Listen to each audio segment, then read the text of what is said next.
On behalf of the Institute of South Asian Studies, I want to thank CAG, Mr. Sashikant Sharma, for a very thoughtful, comprehensive lecture on the audit institutions, and particularly audit institutions in India.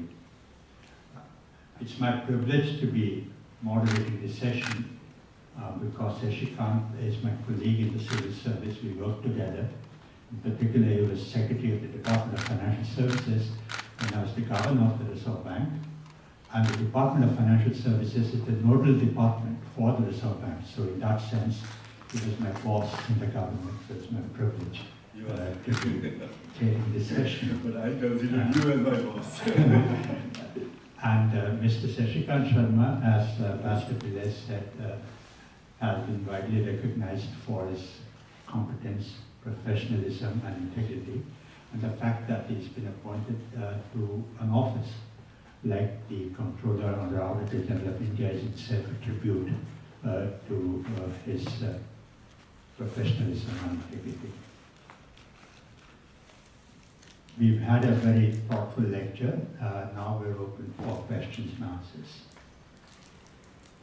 Yes, please.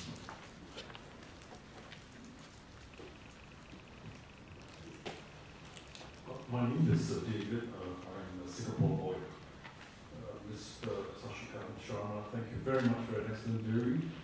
I associate myself with many of the points you make. I'd like to take you back to the time when you were Defense Secretary. From 1 decade ago, there was a massive change in your defense procurement procedure. And the change brought in private sector, not just the private sector, but the private sector of international repute, in a program known as an offset program, where for the first time, India opened up manufacturing with the collaboration of international manufacturers. Now, I'd like to hear two things from you. 10 years has gone by. What experiences can you garner from these 10 years? Secondly, you made a remark which I hope I got you right. You say the role of the CAG is not just policing, but innovating. I think I got you right on that. Now, the DPP would be really the ideal candidate for innovation, because you've been the Defense Secretary. You would know the DPP very well. And you know the international business community's difficulties with the DPP. So, wouldn't you be concerned with innovation for all the difficulties? The DPP was changed every year, every single year. Can you imagine a legislation with a goalpost that's moving every year? That's the extent of the difficulty of the DPP. Thank you, Mr. Sharma. Question is very impressive, thoughtfully well-informed man, many years. Well, as CAG,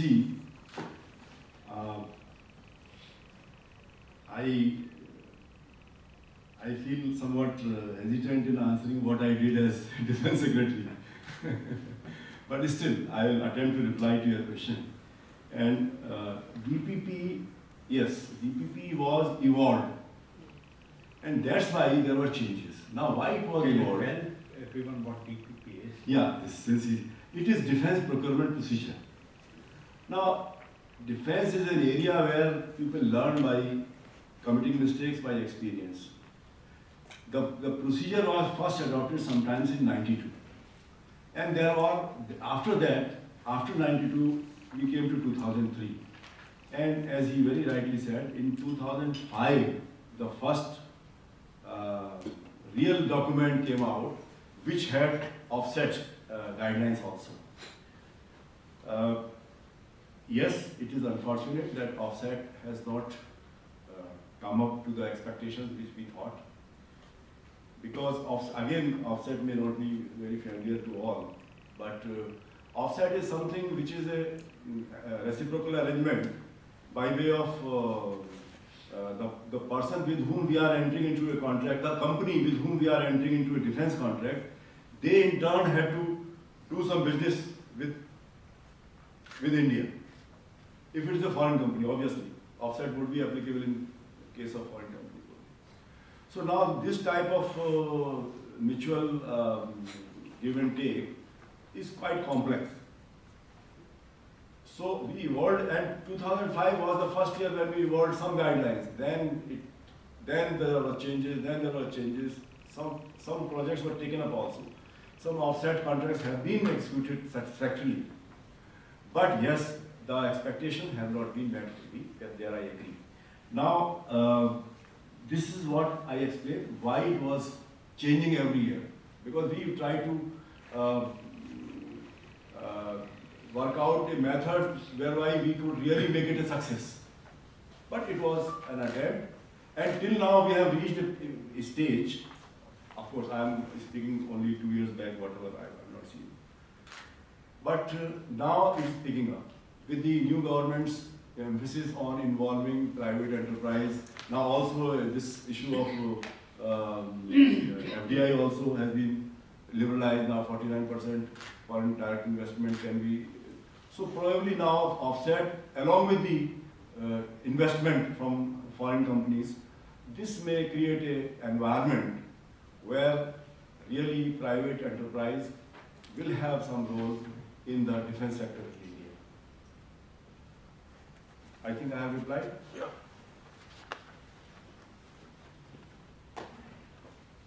Thank you, Mr. Sharma. The reason I ask you this question is, before 2005, the CII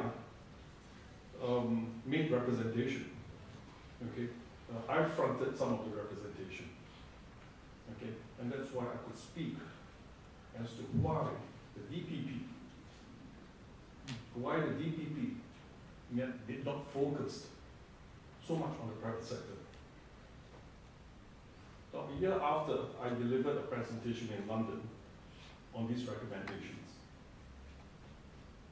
Mr. Sharma, I urged you to look at this, because 53% of your GDP goes to social causes, social needs, expanding your growth index, decreasing your inequality index. So there's a huge need. And this was in fact brought up in the run-up to the 2005 amendments. Really, Mr. Sharma, it is indeed timely. Perhaps, actually come to think about it, 2 weeks ago someone wrote a piece in the SD forum, which I was so driven to reply. I did reply, it was also published. If you're happy, I will send it to you. Thank you very much. I think he's answered that issue to the extent possible in his office as the CAG. Sure, you give me an email, I'll send that, and if you want the London presentation, okay. I'll send it. Because the people with the muscles to bring about changes lie not only within India, although India is big, they lie outside India. And the collective, collaboration beyond defense may bring you the results. I'm sorry it's not a question, but it's a comment. I hope you don't mind a comment. Thank you very much. Thank you. Are there other questions? Of course there must be. Yes. Shall I go there? Yeah, please, there's a mic closer to you.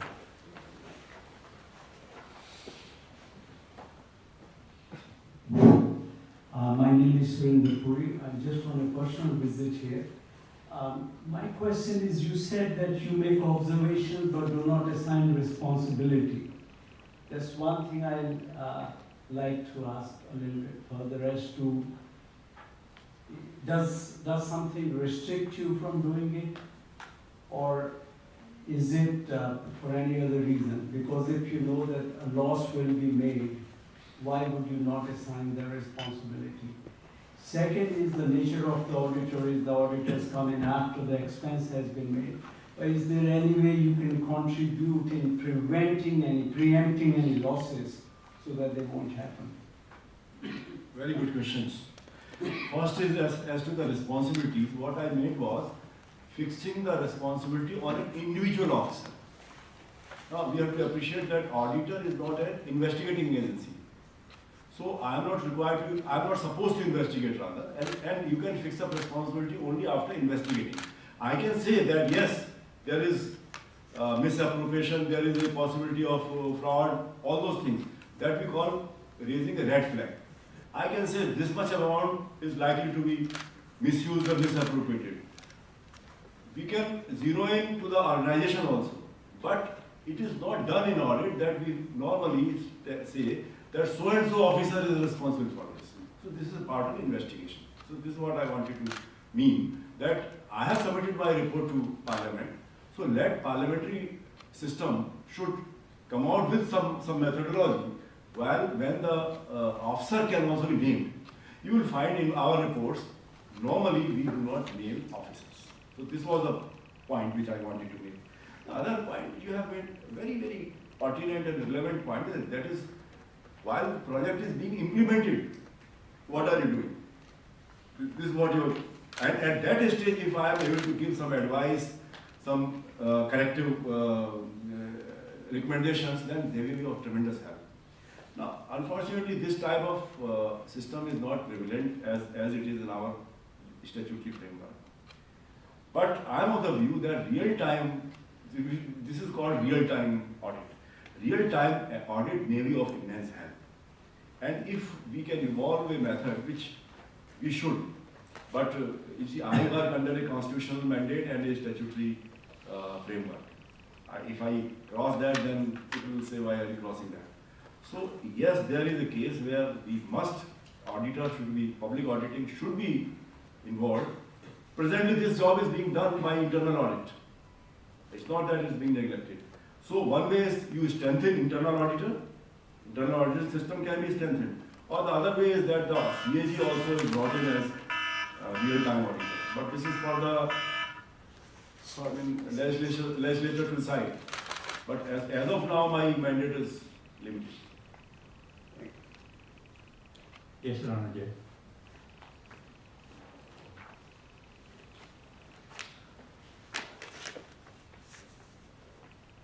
A couple of quick questions. One is, in India, the CAG, even though it's acknowledged as an independent institution, is at the end of the day appointed by the executive, whereas there are other systems, including the UK, where the Parliament actually appoints the CAG. So do you think, what would you sort of comment on the pros and cons of this system? And a quick second question. You mentioned the role of the media, and your predecessor, Mr. Vinod Rai, had gone on record a couple of times saying that the media, he praised the media in some senses for publicizing some of the reports, particularly on 2G, the coal allocation, coal block allocation. So would you sort of differ on Mr. Ananda, or do you think sometimes the media, even though it publicizes, sometimes distorts the nature of the report and sensation? You see, first thing is I do not differ at all. See, that's the, media is playing a very important role. In fact, I said that most of the reports of CAG are known to the public through media. If the media does not play a role, then probably many of the reports will not see the light of the day. So in that respect, I fully agree with Mr. Vinod Rai. And but what I am saying, what I am advocating, there has to be some other methods also of educating the public. This is what I was saying. But media has a very definite role. And of course, the positive aspects of audit should also be publicized. But that is unfortunately not done. Now the other point you asked for the appointment. Well, this is a constitutional provision.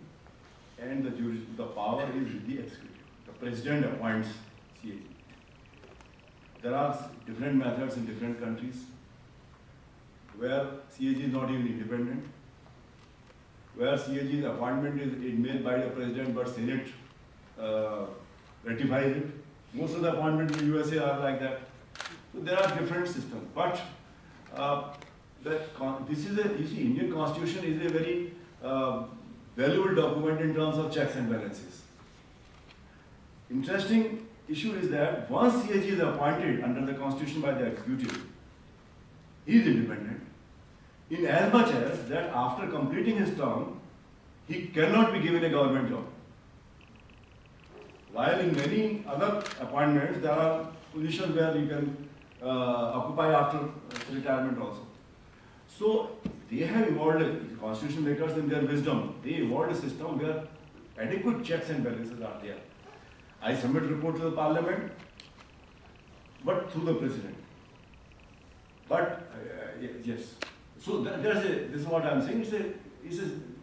It's a unique system which has been evolved by the constitution makers after due thinking, due consideration, due analysis.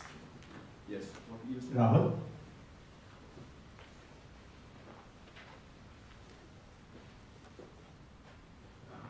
Rahul Mukherjee from the South Asian Studies Program and Institute of South Asian Studies. Two questions and two sort of contrary questions. I want your views.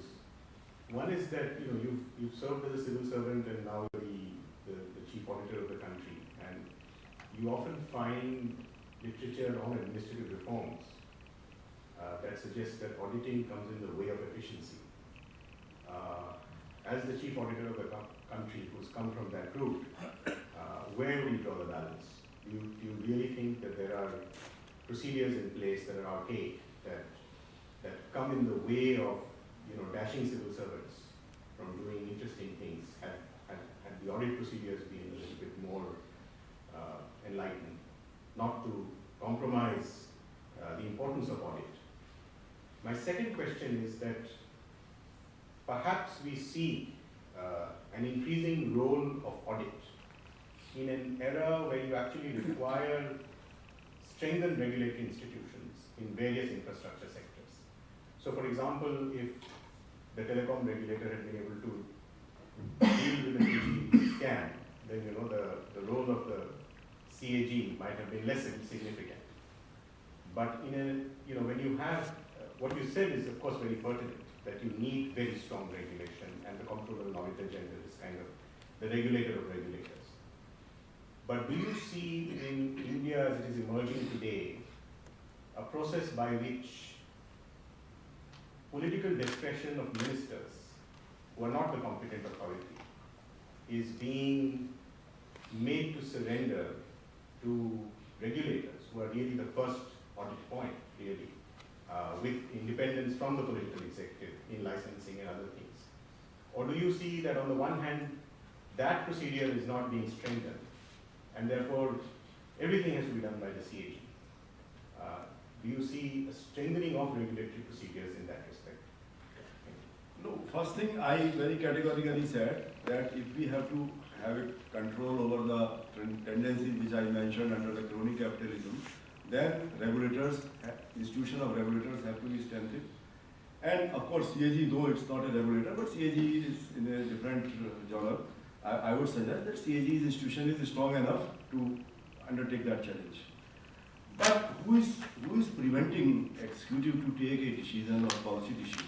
Because this is their domain. Nobody is questioning that. It is their domain. The policy, I said in the lecture also, the policy decision, though there is a gray area in the sense that to what extent we can question? We can question the implementation. But we can, once the policy is taken, then we cannot question. Now, let me clarify that there may be confusion in the coal allocation case. The coal allocation case, the audit had not objected to the allocation of blocks like that. Audit had said that you had taken a decision that coal blocks will be auctioned, because the policy decision was taken that coal blocks will be auctioned. And then you later on you did not do this. You should have taken a policy that you will distribute blocks like this only, without any criteria. So that decision was not taken. Decision was to have auctions of the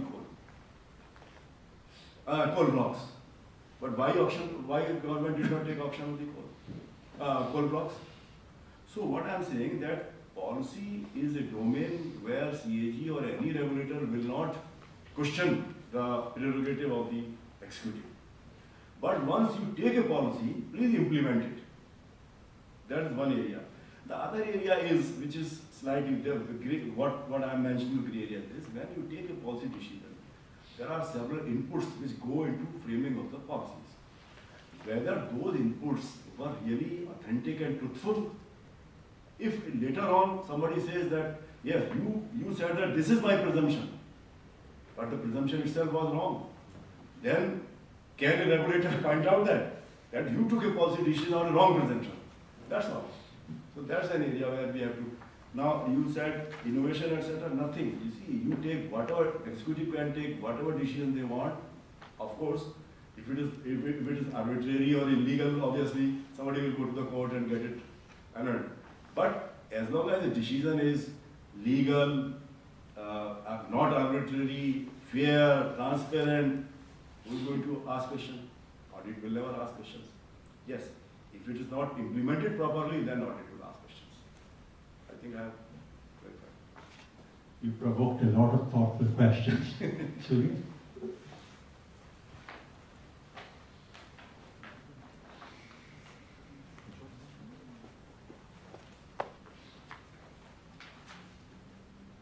Surya from the Institute of South Asian Studies. So you have, of course, indicated that policy is some kind of a no-go area for CNAG. But do you think it should become an area where the CNAG should have a say, in terms of policy audit, if not in terms of policy advice? And also, what is the interface, if any, that you have with the Public Accounts Committee of Parliament?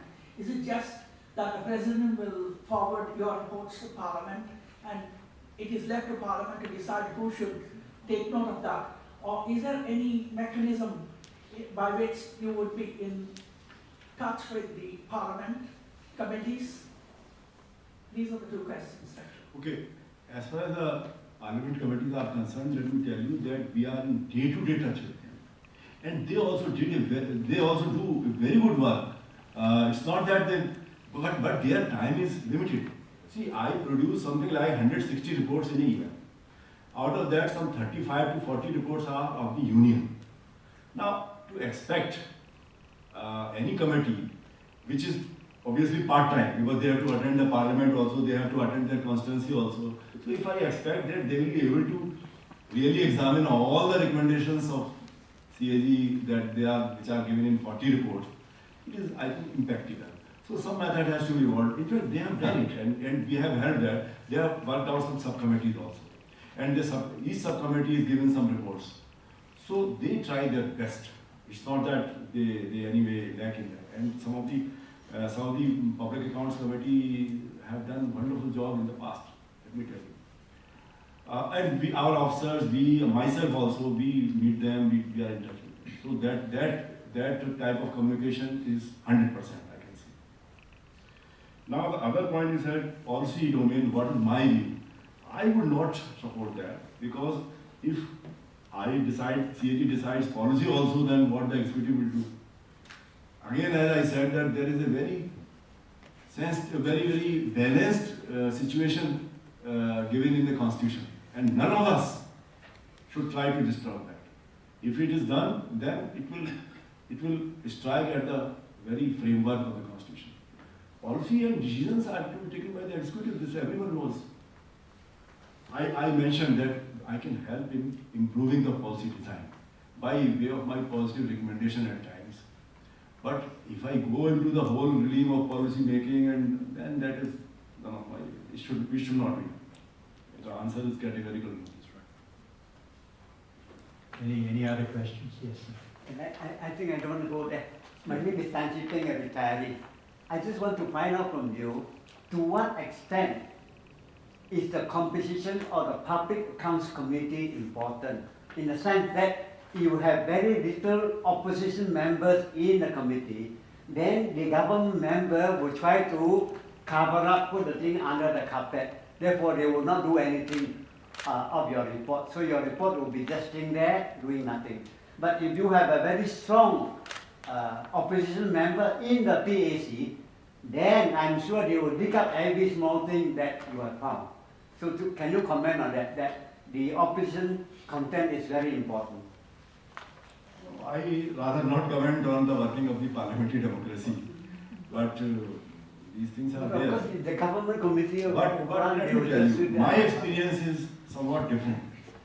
The members are very alert, they really work hard, they are very well informed, and to think that in the Public Accounts Committee they are sitting just like that is not correct. But at times in the end, maybe political considerations may influence their decision, that's a different issue. But I will never in my dream think of raising any doubt on the competence of the members. They are very competent, but and they examine the issues also. This is my experience. But the chairman of the PAC is drawn from the opposition by convention. Right? The chairman is by, yes, by convention, chairman is always by From the opposition. Opposition. Chairman always a leader of the opposition, a leader. And other members are also proportionately represented in the PAC. At least this is the system in India. Yes. And they are very competent. In fact, really my experience with PAC is so good that I find them really competent and doing their job very laboriously. Yes, as someone who has appeared before the PAC, I completely endorse that opinion. The members of parliament are not only well informed, but they do a lot of homework, and I believe are doing their watchdog function very effectively.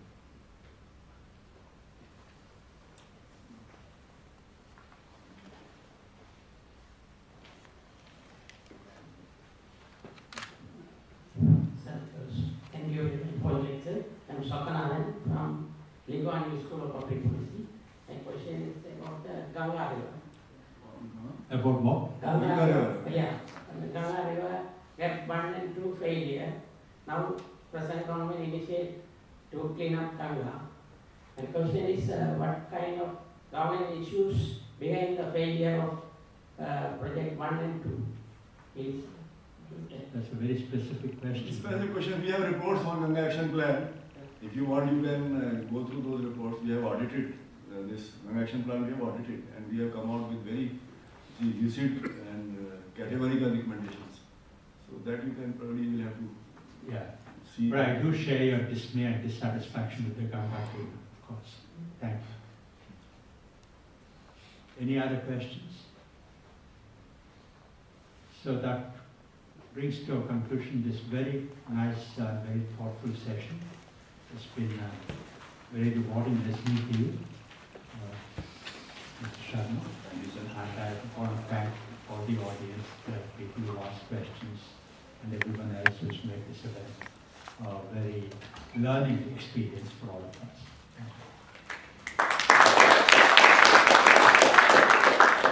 Thank you, Sri Shashikant Sharma and Dr. Subara for the insightful sharing. I now invite Dr. Subara to present a token of appreciation to Sri Shashikant Sharma for spending his valuable time with us. This is the token of appreciation.